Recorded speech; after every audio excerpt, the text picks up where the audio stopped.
Ikot tayo dito guys.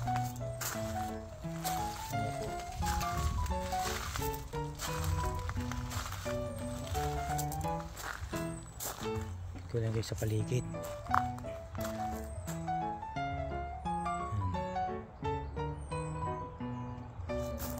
Ayan ang mga puno.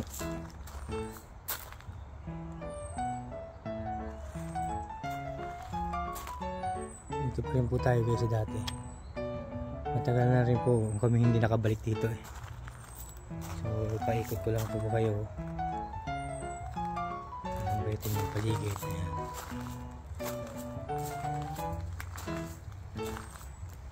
Mga bulaklak.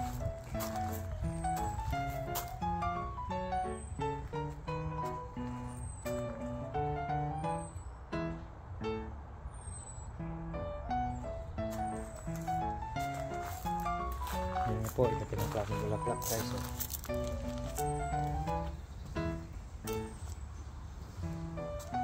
Kahit sa dilim, yung bulaklak pa rin.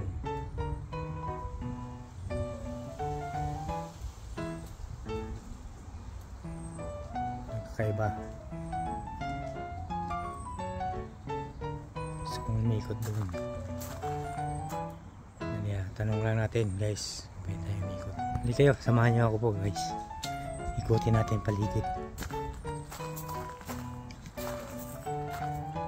Yan po, yung gate na yan, matik yan po. Yung ano, yung isa niya.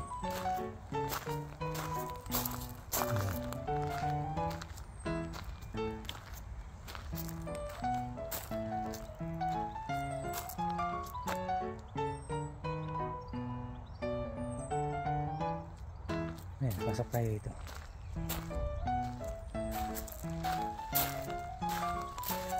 Vlog ko na po ito dati. Pero ayan, mga garden.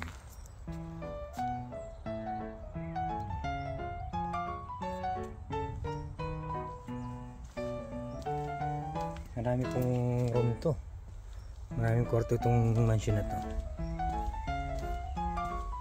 Ito po, isang garden dito. Yan ang paligid o. May mga kabayo. Yan po. Ay, ano to, ilang beses ko na may picture to pero siyempre, every year, may kaiba rito eh. Every year po, nagbabago po yan.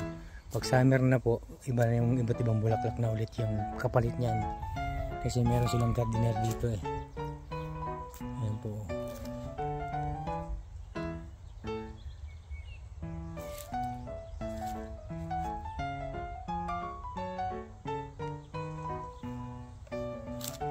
Okay kayo. Yan niyo po yung bulaklak ko. Nakaiba, di ba?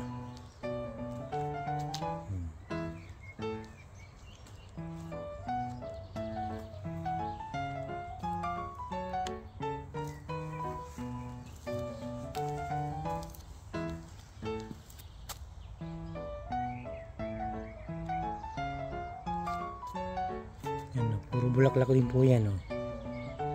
Yung ano po, maraming flower yan. Since, ano, last week. Kasi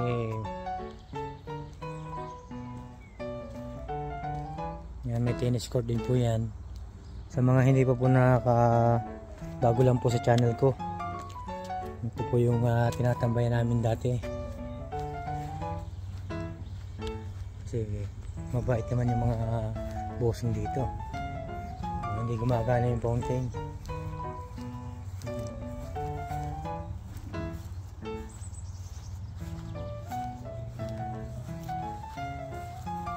Ito puro bulaklak yan. Mga damo na yan.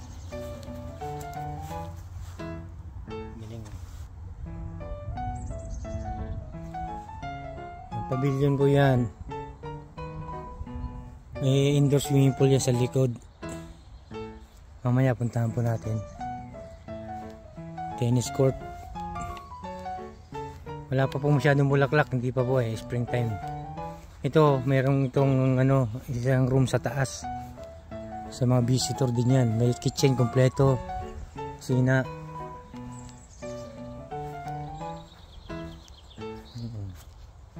Malaking pako oh. Laking pako, no? Tuloy-tuloy ko lang po to. Mamaya na, walang ititit.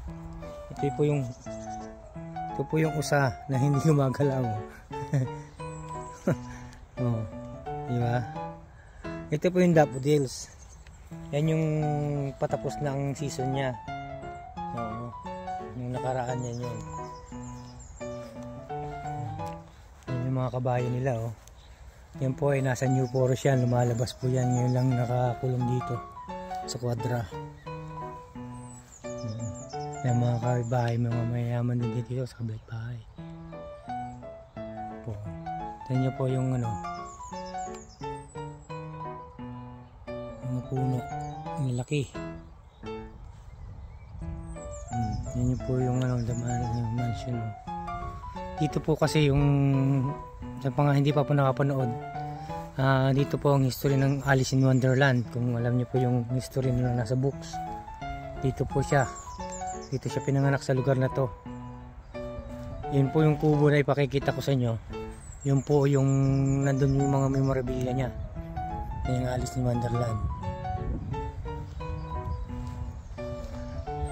Mamaya po.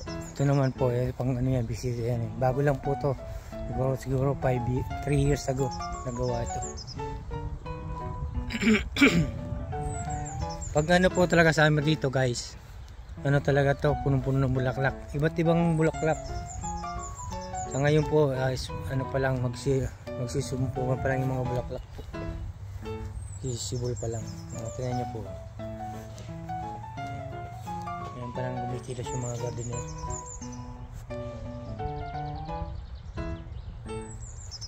Diba? Ano, mga kakaiba.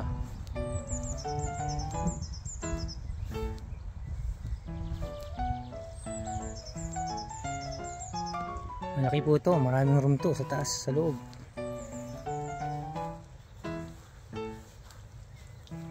Yan na lang po, mga bulaklak. May fountain yan. May ano dyan, may isda po dyan.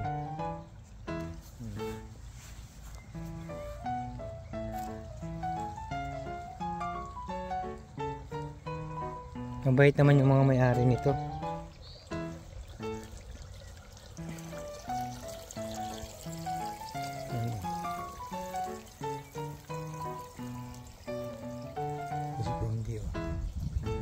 Yan loob niya, no? May mga kainan yan. So, dyan sila kumakain. So, ano to? So, dito, tatambay-tambay ka lang. Puka rito sa bungkong ito. Ayan, ganyan. Upo lang tayo rito. Diba? Paikot-ikot lang si Promdi ito. Gusto mong kumain dito sa labas, dito mo sa labas.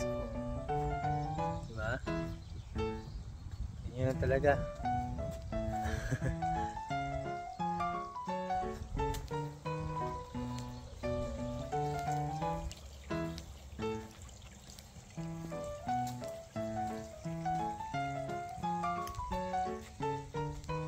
May mga bahay. Mahaba yan eh. Dito sila naka-base na ate. Shoutout Ate Aida, Ate Amy. Kakaiba rin to. Ano po. Malapot sila din.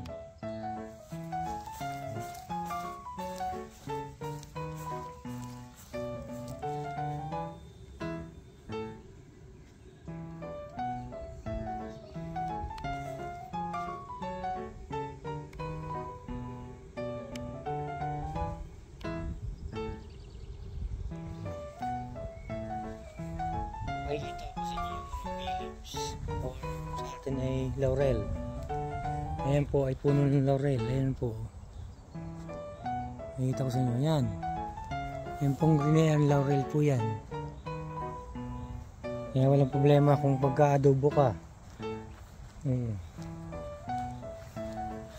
Ito naman po yung tennis court.